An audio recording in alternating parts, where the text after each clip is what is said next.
Hi there. Tonight, we're stepping into a place you already know, though you may not have walked its marble corridors yourself. The halls of Olympus, a world where the air is scented with nectar of blooming laurel, where the clouds gather not for storms but to cradle laughter, arguments, and the kind of family drama that makes mortal soap operas look like polite dinner chatter. Imagine cool stone floors polished smooth by centuries of divine footsteps, torches burning steadily, though no wind dares flicker their flames, and echoes of voices that are half command, half gossip, carried along those glittering corridors like whispers through silk. And at the center of it all, a queen, not merely a consort, not merely a goddess, but Hera, the one who guards vows as if they were fragile glass goblets balanced on the tips of careless fingers. Before we begin, I'd love to know where are you listening from and what time it is right now. It's always fascinating to see how far our little community stretches across the world. Drop it in the comments below. Now, let's begin our quiet journey. Hera. Her name alone is like a bell rung in a marble temple, both commanding and strangely intimate. She was not just Zeus's wife, though that tends to be the headline people remember. Oh no, Hera was the queen of Olympus in her own right, the guardian of eternal vows, the one mortals prayed to when they stood trembling at the altar, hands joined, hoping the bonds they made would outlast storms and jealousies, and that one uncle who always drank too much at weddings. It was Hera who leaned in close to listen when oaths were spoken, her eyes sharp, her ears keener still. But let's not get ahead of ourselves, because to understand Hera, we must first walk slowly through those halls. And they are not quiet halls, not really, even now, as you imagine them.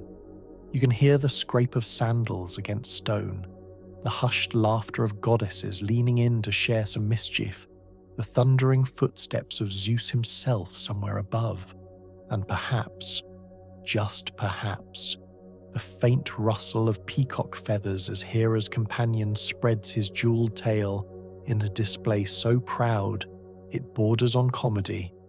If you pause here for just a moment, you might notice how the marble pillars themselves seem to breathe, as if alive with the countless prayers that have touched their surfaces, the gold trimming along the ceilings almost humming with hymns sung by mortals who never saw this place, but somehow felt it anyway. Olympus was alive, but Olympus was also restless, and in that restlessness, Hera stood, calm at first glance, but never still within. Now, Hera had a reputation. Let's be honest, she was not the goddess you wanted to cross lightly. She remembered slights the way stone remembers chisels, deeply, permanently. But she was also the goddess of marriage, and marriages, as you may know, are complicated. Hera understood this better than anyone, so when mortals prayed to her, asking her to bless their vows, it was not because they thought she would wave a hand and make things easy. Oh no, it was because they knew she understood that every vow carried weight, and every weight demanded strength. The funny thing about vows is that even the gods themselves weren't very good at keeping them, especially one in particular, Zeus. Now Zeus was, how shall we put this gently, allergic to fidelity. If there was a woman within 50 miles who wasn't yet entangled in some divine drama, you could bet Zeus would show up disguised as a swan, or a shower of gold, or even a particularly charming gust of wind. And Hera noticed. She always noticed. And if walls could talk, oh, those halls of Olympus would tell endless stories of Hera's sighs, her narrowed eyes, her way of letting silence stretch so long at a banquet table that even the torches seemed to flicker nervously. Let's pause here for a moment. Picture Hera herself, her robes flowing like streams of moonlight, her crown shining not gaudy, but regal, as if it had grown out of her very being rather than been placed upon her head. Her eyes, sharp enough to catch the flutter of a lie in the air before it even reached her ears, and her presence, heavy yet comforting, the way a closed door in winter keeps out the storm. Now, imagine being married to Zeus, not just for a decade, not just for a mortal lifetime, but for eternity. Eternity with Zeus. Yes, exactly. That is why Hera deserves her title, guardian of eternal vows, and possibly patron saint of patience. The quiet halls of Olympus were rarely quiet when Zeus was involved, but Hera found a way to make silence louder than thunder. One sharp glance from her, and even Apollo's lyre might hesitate mid-song. One arched brow, and Hermes might think twice about delivering a particularly cheeky message, and that peacock of hers, oh, it strutted proudly as if to say, "Yes, my queen is watching, and she does not miss a thing." But here's where it gets interesting. Hera was not only the goddess of marriage and vows, she was also a figure of contradiction. To mortals, she represented loyalty, stability, the sacredness of union. But to the gods, she was also feared for her jealousy, her temper, her ability to turn a careless moment into a lifelong punishment. Mortals told tales of her wrath, entire myths spun from her anger at Zeus's wanderings. Yet if you listen closely, you'll notice something curious. Many of those tales are less about Hera being cruel and more about her refusing to be invisible. You see, Olympus had many voices, but Hera's voice carried in a way that could not be ignored. Even the very vows she guarded were a form of power. Think about it. What binds more strongly than an oath spoken before the gods? It was Hera who held those invisible threads, weaving them tighter, reminding everyone that promises, once spoken, had consequences. And perhaps this is why her halls seemed quieter than the rest of Olympus. While elsewhere gods were clashing swords, hurling thunderbolts, or transforming into animals for dubious reasons, Hera's space was one of stillness. A stillness you could either find comfort in or dread, depending on how honest you had been lately. Let's wander further in. The floor beneath our feet is cool marble, veined with lines of silver and gold that catch the torchlight in delicate glimmers. Along the walls hang tapestries woven by immortal hands, depicting marriages both joyful and tragic, a reminder that vows are not fairy tales. They are binding knots, sometimes tied in silk, sometimes in iron. And at the end of the hall, Hera's throne. It is not the largest on Olympus, that of course belongs to Zeus, but it is perhaps the most elegant, carved with images of doves and peacocks, its arms curved like gentle embraces, and yet, seated there, Hera radiated something no other throne could amplify, authority laced with unyielding patience. Now, here's a thought worth holding close. Even gods need order, and in Olympus, where chaos was practically a family tradition, it was Hera who insisted that vows mattered. Without her, Olympus might have crumbled into endless affairs and quarrels.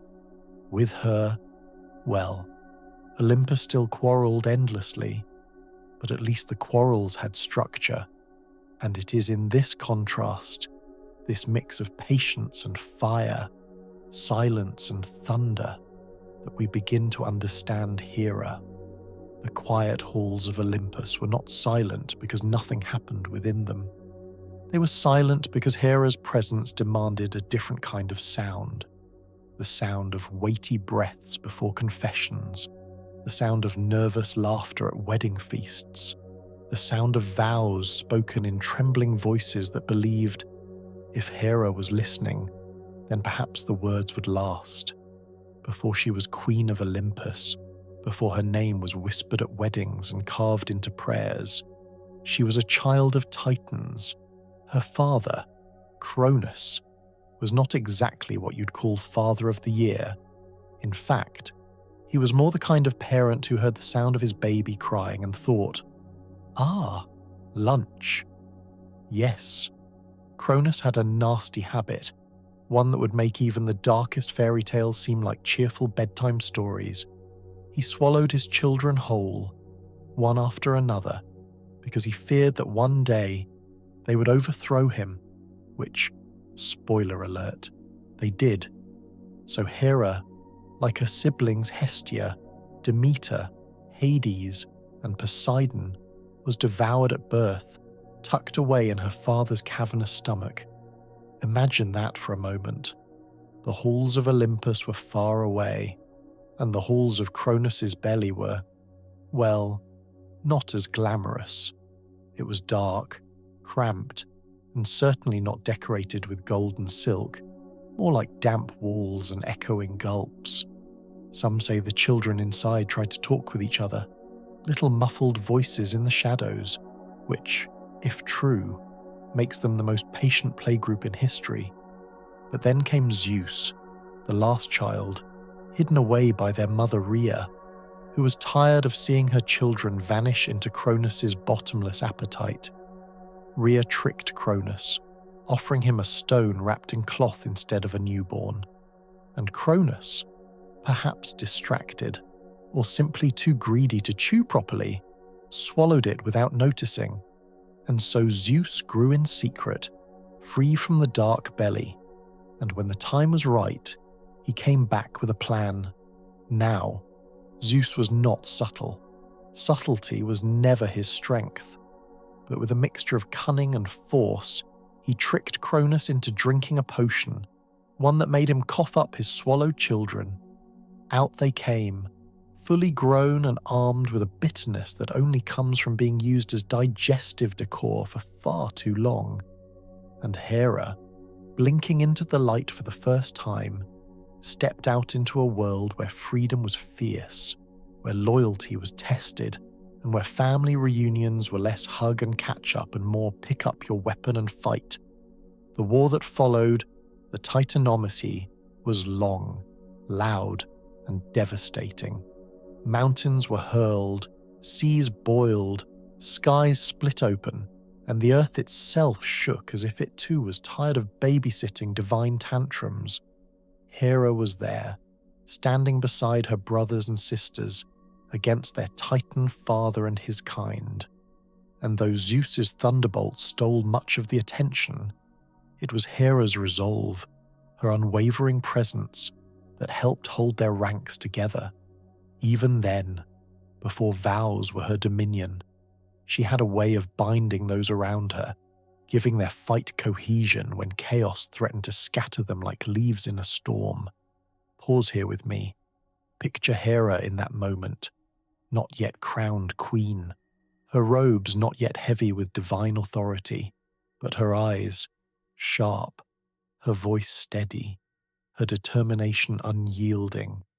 While mountains crashed and seas raged, she stood unbroken, as if already promising herself that whatever vows she swore, she would keep them, even if the heavens fell. When the war ended, the Olympians triumphed, the Titans were cast down into Tartarus, and the world above began to breathe again. The sky cleared, the seas stilled, and from the rubble of endless conflict rose a new order. Zeus claimed the throne of Olympus, Poseidon took the seas, Hades the underworld, and Hera. She was not given a realm of earth or water or sky. She was given something far more fragile, yet far more enduring: the guardianship of vows, the sanctity of marriage, the thread that ties hearts together across time. It may sound like a softer domain, less dramatic than thunderbolts or earthquakes, but think about it. A storm may shatter a house, but a broken vow can shatter a soul. And Hera knew, she had always known, that the weight of promises could be heavier than mountains. So, Hera became Queen of Olympus, Her marriage to Zeus sealed not just their union, but the hierarchy of the gods, though calling it a union of harmony might be generous. For if Zeus was lightning, sudden, brilliant, and impossible to hold, then Hera was the cloud that endured, heavy, unyielding, and always, always watching. Together, they ruled, not in sweetness, but in tension, a balance that defined Olympus for centuries. Let's pause again. Imagine the wedding feast of Zeus and Hera, the torches blazing so brightly the air shimmered, ambrosia poured until goblets rolled off tables from careless hands, musicians plucking at lyres so quickly their fingers blurred. All the gods were there, even the minor ones, eager to witness the union that would shape eternity. But amidst the laughter and dancing there was Hera, smiling, yes, but with a smile that promised more than joy. It promised endurance, it promised authority, and it promised that vows made in her presence would never, ever be forgotten. Yet even here, irony lingered, for Zeus, as we know, had an imagination when it came to love that rivaled even the poets, and Hera, the guardian of vows, had married the one god most allergic to vows in all of Olympus. If that isn't the definition of divine comedy, what is? Still, Hera didn't waver.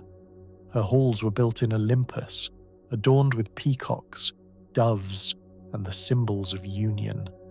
She carved her throne not with thunder, but with patience, and perhaps a hint of warning. And while Zeus thundered above, Hera's silence often spoke louder. Here's something to think about. Mortals often prayed to Zeus for power, for reign, for victories in battle. But when they prayed to Hera, they prayed for something both smaller and greater, for fidelity, for endurance, for love that would not crumble under time's pressure, and perhaps for the courage to glare across the table at their partner when vows were tested, much like Hera herself so often did. The quiet halls of Olympus echoed with these prayers, whispers from mortals, trembling voices asking the Queen of the Heavens to bless their unions, to guard their promises, to keep their vows strong. And Hera listened. Oh, she listened carefully. Every vow a thread in the great tapestry she wove, unseen but unbreakable, binding hearts across the mortal world. Once the halls of Olympus were hers to walk, once her crown rested steadily on her brow, she did not simply sit upon her throne and smile serenely at the world below. No, Hera was a goddess of movement, of listening, of watching, and most importantly, of acting when promises were broken. Because to Hera, a vow was not a suggestion, it was a lifeline, and if that lifeline was severed, she felt it like a cut across her own palm. Mortals often imagined her as distant, untouchable, surrounded by marble and torchlight. But in truth, Hera was never far from them. On wedding days, when two trembling lovers clasped hands before their families, Hera's presence was felt in the quiet hush before the vows. The air seemed to grow thicker, candles burned more steadily. Even the wind outside paused its restless song. It was as if the world itself leaned in to listen, just as Hera did. And if those vows were spoken with true intent, she smiled. But if a heart trembled with dishonesty, Hera frowned. And woe to the one who dared enter marriage with deceit already folded into their words. For Hera, though elegant, though patient, did not forgive easily. Let's pause here. Picture a small village in Greece. A wedding is taking place beneath a canopy of olive branches, garlands of flowers draped across wooden beams, lyres strumming softly as guests murmur with anticipation. The bride's hands shake as she places them in her groom's. His voice quivers as he repeats the sacred promise, and just above them, unseen, Hera watches, her peacock perched beside her, feathers catching light that no mortal eye can see. The goddess leans forward, not with malice, but with a weight of seriousness that no mortal priest could rival. And when the vows are true, she nods. Invisible blessings settle upon the couple like the gentle fall of petals. But when vows were broken, when mortals strayed from their promises, Hera's response was sharp and sometimes frightening. She could be merciful, yes, but she was not a goddess who turned the other cheek, and so many tales tell of her punishments. Take, for example, Ixion, a mortal king who was granted the rare honor of dining at the table of the gods. He was welcomed into Olympus itself, allowed to recline among immortals, drink their wine, eat their food. But instead of gratitude, Ixion cast his eyes upon Hera herself, not with reverence, but with desire. He thought to break the sacred vow of hospitality, to betray the very queen who had extended her presence to him.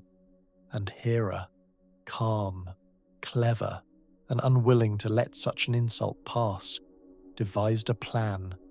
She crafted a cloud in her own image, a phantom Hera, and sent it to Ixion. The foolish man embraced it, believing he had seduced the queen of Olympus, and when he realized his mistake, it was too late. For Zeus struck him down, and Hera's phantom, that cloud, became the mother of the centaurs, creatures as wild and restless as the desire that birthed them, and Ixion himself, bound to a flaming wheel, spun eternally as punishment for his betrayal. Now, here's where the humor lingers. Imagine being Hera, the queen of vows, and having to deal with mortals who not only break promises to their own spouses, but who also think it's a good idea to flirt with you, the goddess of marriage. If irony had a throne, Hera would have been its ruler too, but her punishments were not always aimed at mortals. Oh no, often it was Zeus's wandering heart that stirred her ire, and the unfortunate women he pursued who became tangled in Hera's wrath. Take Io, a mortal priestess of Hera herself. Yes, you heard that right. She was a servant in Hera's own temple, and still, Zeus noticed her. When Hera discovered this, Zeus panicked, as he usually did, and in a desperate attempt to hide Io, he transformed her into a white cow. Now, Hera was no fool. When she found Zeus standing nervously beside a cow that looked unusually guilty, she arched one regal brow, and in her calmest voice, she asked for the cow as a gift. What could Zeus do but agree? And so Io, poor Io, became Hera's pet, guarded day and night by Argus, the 100-eyed watchman. Io eventually escaped, but not before wandering the earth in torment. Her story a long reminder that vows broken, even by gods, left ripples that never quite stilled. Pause with me here again. Close your eyes and imagine Hera in that moment, not raging with thunder, but smiling serenely as she stroked the soft ears of a cow that was once a maiden. Her calmness was more frightening than fury, because it carried the weight of absolute control. Another tale, perhaps the most famous, is that of Heracles. Ah, Heracles, whose very name means glory of Hera. Though she loathed him more than any other child of Zeus's many affairs, every time she looked at him, she saw not the strength of a hero, but the betrayal of her husband's vows. And so, from his infancy, she made his life heavy, sending serpents to his cradle, driving him into trials that would break ordinary men, watching as he carried his labors across the earth. Some say she did it out of hatred. Others whisper that she did it out of twisted pride, to shape him into something greater than Zeus alone could have made. Either way, Heracles' story is inseparable from Hera's hand, invisible yet undeniable in every struggle he faced. And through all of this, through every punishment and every watchful glance, Hera's motif remained the same. Vows mattered, promises mattered, and those who dared to trifle with them, whether mortal or divine, would find themselves under the gaze of the Queen of Olympus. Let's not mistake her for cruelty alone, though many tales highlight her wrath. There are also stories where Hera's blessings brought joy, where couples who honoured her sincerely found their marriages long-lasting, their families strong, their households peaceful. Because Hera was not only a punisher, she was also a protector. The same hands that could twist a fate in punishment could just as easily weave blessings when vows were honoured. Imagine again another wedding, this time in a great city, trumpets sounding from the high walls, crowds cheering as the couple processes through streets lined with torches. Hera's presence hovers above them, unseen, but heavy as incense. She does not smile lightly, but when she does, the blessing is felt for generations. A household that stands firm, children who thrive, a name carried with honour, all because vows were spoken with honesty and upheld with strength. This is Hera in motion, not distant, not silent, but ever present. The quiet halls of Olympus were her sanctuary, yes, but her reach extended far beyond marble columns, into every whispered oath, every trembling promise, every glance exchanged by those daring to bind their lives together. To know her only through her wrath against mortals, or through her endless patience with Zeus, would be to miss half of her power. For Hera was not merely queen in name, she was queen in presence, and politics in Olympus were as thick as the perfume of ambrosia wafting through its banquets. Imagine again the great hall of the gods, long tables gleaming with gold and ivory, goblets filled to their rims with nectar, laughter rolling like waves across the marble floor. At the head sat Zeus, thunderbolt at his side, eyes darting restlessly, and beside him, Hera, her crown steady, her expression carved in composure. Theirs was not a marriage of tenderness, but of balance.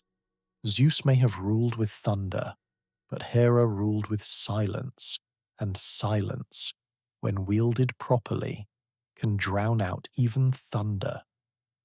It was said that when the Olympians gathered to debate mortal fates or divine quarrels, Zeus's voice boomed first, but Hera's words lingered last, sharp, measured, never many, but always remembered. And when she fell quiet, the hush that followed spoke louder than 100 proclamations. She had allies too, among her children, Ares, god of war, who inherited her ferocity, Hebe, goddess of youth, whose laughter softened Hera's halls, Eileithyia, goddess of childbirth, who carried Hera's compassion to mortal women in their most fragile hours, each one a thread of Hera's influence woven into the fabric of Olympus. And yet, Hera was not always gentle with her fellow gods. Her quarrels with Zeus are legendary. Once, weary of his arrogance, she conspired with Poseidon and Athena to bind him. They wove chains so strong even thunder could not break them, and together they trapped the king of the gods. But Briareus, one of the 100-handed giants, freed him. And when Zeus rose again, fury in his eyes, it was Hera who bore the weight of his vengeance, hung from the sky with golden chains, her cries echoing across Olympus until the others begged for mercy. Zeus released her, but the scar of humiliation lingered like smoke in her silence. Pause here with me. Picture Hera swaying gently from those golden chains, her crown slipping slightly, Her eyes still narrowed even in pain, and though the chains cut her skin, they did not cut her pride. Even in punishment, Hera radiated defiance. Even in defeat, she remained a queen. This balance of rivalry and uneasy partnership shaped Olympus. Zeus with his thunder, Hera with her vows, two forces forever clashing, yet unable to exist without the other. It was a marriage that mirrored the very vows mortals made, a promise not of ease, but of endurance. Now, politics in Olympus were not just thunderbolts and punishments. They were also gossip. Yes, even gods whispered behind columns, rolled their eyes when Hera sighed too long at Zeus's excuses, or when Zeus avoided her gaze just a little too quickly. The muses gossiped in lilting tones. Nymphs carried whispers down to rivers and forests. Even Apollo's lyre sometimes strummed in sly commentary. But through it all, Hera remained unyielding, her silence sharper than their chatter, because in the end, every god knew, when vows were spoken, it was Hera who enforced them. Zeus might laugh, Hermes might joke, Dionysus might spill wine and dance, but Hera's presence was the weight that gave every oath gravity. Without her, promises would be air. With her, they were stone. And so, the quiet halls of Olympus were not just her refuge. They were her courtroom. Every glance she gave, every breath she took, was a verdict. And even gods who feared nothing, feared disappointing Hera. The story is not only one of halls and thrones, it is also written across the earth itself. For wherever mortals lived, wherever fires burned in hearths and vows were whispered beneath olive trees, Hera's presence was felt. In Argos, she was worshipped as their great protector, temples rising like mountains of devotion in her name. In Samos, her sanctuary was filled with offerings of doves, peacocks, carved ivory and gold. In each place, her worship was not born out of fear alone, but out of deep respect, because mortals knew the blessings of Hera made households flourish, made marriages strong, made children thrive, and the wrath of Hera could unravel families like threads pulled from a tapestry. Pause here again. Imagine the temple of Hera at Argos, great columns soaring into the sky, the scent of incense heavy in the air. Inside, flickering torchlight dances against walls covered with images of brides and grooms, mothers with children, vows spoken with trembling lips. Priests move silently, carrying bowls of honey and garlands of flowers, and at the center, a great statue of Hera herself, serene but watchful. The kind of gaze that makes you straighten your shoulders, check your promises, and perhaps whisper a quick apology for anything you've done recently that she might have noticed. In these temples, vows were not mere words, they were sacred bonds. And Hera was more than a queen on Olympus. She was a queen in every mortal home. She was the guardian of hearths, of marriages, of the fragile yet enduring fabric that held society together. But here lies the irony again. While mortals prayed to her for fidelity, for loyalty, for vows that held firm, Hera herself was trapped in a marriage that tested her patience endlessly. She demanded of others what even Zeus could not give her. And in this contradiction, mortals found her both terrifying and relatable, because who has not wished for vows unbroken while feeling the sting of promises betrayed? Hera embodied that paradox, strength and vulnerability, wrath and tenderness, punishment and protection. She was not a goddess of perfection, but of reality, and that reality was messy, as marriages always are. This is why the quiet halls of Olympus echo with more than silence.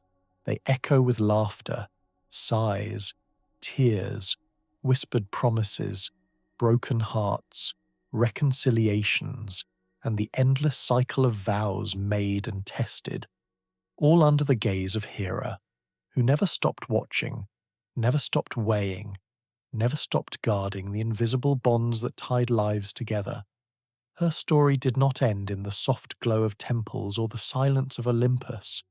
No, Hera's voice rang loudest in the clamour of war, and the war that bore her mark most deeply was the Trojan War. It began, as so many disasters do, with a single apple, the golden apple of Eris, goddess of strife, tossed carelessly into a wedding feast she had not been invited to. Upon it were the words, "To the fairest," and instantly the air grew thick with tension. Aphrodite claimed it, for who could rival her beauty? Athena demanded it, for wisdom is beauty of the mind. And Hera's eyes narrowed as she too reached for the shining fruit, for she was queen of the heavens, and no one deserved it more. But Zeus, ever the diplomat when it suited him, refused to decide between them. Instead, the task was handed to Paris, a mortal prince of Troy. Poor Paris. There he stood, trembling before three goddesses, each more radiant than the last, each whispering promises in his ear like silk threads slipping around his neck. Athena offered victory in war. Hera offered power, the dominion of kingship and wealth, and Aphrodite offered the love of the most beautiful woman in the world, Helen of Sparta. Paris, young, foolish, and led by the heart more than the mind, chose Aphrodite, and thus Hera's fury settled upon Troy like a gathering storm cloud. Pause here with me. Picture Hera in that moment, her crown glimmering, her lips pressed into the faintest smile, not of humour, but of calculation. She did not throw thunderbolts. She did not rage openly. Instead, she waited, because Hera knew that vows broken, promises betrayed, have consequences that always find their way home. When the war began, Hera didn't hesitate. She sided with the Greeks, not because she loved them dearly, but because she despised Troy with a fire that could not be quenched. And while Zeus tried to remain neutral, Hera bent the balance with subtlety, with whispers, with cleverness. She distracted Zeus when needed. She rallied the other gods to her side. She tilted the scales in ways so delicate, mortals thought it was simply fate. In the Iliad, there is a scene where Hera, determined to aid the Greeks, devised her most daring trick. She adorned herself in the most exquisite garments, wove ambrosia through her hair, let her perfume drift like the promise of spring itself, and she went to Zeus, not with anger, not with cold silence, but with charm. Her eyes soft, her voice tender, she enticed him to her arms, and while Zeus lay entranced, lulled into drowsy passion, Hera stole the moment to aid her side in the war. It was not thunder or fury that shifted the battle, but Hera's patience, her cunning, her mastery of silence turned into strategy. Pause again. Picture her slipping away, her robes whispering against marble floors, her smile faint but victorious. Even in love, even in rivalry, Hera played the long game, and she often won, not by force, but by endurance. The war raged for years, 1,000 ships, 1,000 deaths, endless tears poured into the sea, and Hera's influence never left the field. She urged, she guided, she punished, she blessed. Not a vow spoken, not an oath broken in that war escaped her notice. And when Troy finally fell, when its towers crumbled and its fires painted the night sky red, Hera's silence was deep, for this was her triumph, not shouted from marble halls, but whispered in the ruins of a city that had chosen beauty over loyalty, a city undone by the weight of promises betrayed. And so we come at last to the quiet halls once more, Hera's halls, where the torches burn steadily, where the marble floor remembers every footstep of gods and mortals who ever dared approach. They are quieter now, not because Hera has vanished, but because her presence has settled into stillness. Think of it this way: when the storms of youth have passed, when the great wars are ended, when the cries of wrath have faded into memory, silence returns, and in that silence, Hera remains. Her peacock still struts proudly at her side, feathers catching the light like fragments of eternity. Her crown rests easily upon her brow, no longer heavy, but familiar, and her eyes, still sharp, now softened with the wisdom of centuries. She is no longer the goddess who chased down every broken vow with fury, no longer the queen who plotted with chains and conspiracies. She is something quieter, something deeper. She is the reminder that vows, whether mortal or divine, matter not because they are perfect, but because they are enduring. Pause one last time. Picture her sitting upon her throne, the hall around her silent save for the faint crackle of torches. A young bride and groom approach, trembling, their hands joined tightly, their eyes wide with hope and fear. Hera leans forward, listening. Their vows are spoken, faltering, but true. And for a moment, the goddess smiles. This is Hera's triumph, not the punishment of those who betrayed her, not clever strategies that bent wars to her will, but the quiet blessing she grants to those who mean the words they speak. Her silence becomes peace, her presence becomes strength, and the halls of Olympus, once echoing with quarrels and thunder, fall quiet at last, because vows endure, and Hera, guardian of eternal vows, endures with them. If you're still awake, you've made it to the end of our tale. Which part did you enjoy most, or what stood out to you? Share your thoughts in the comments before sleep finally claims you.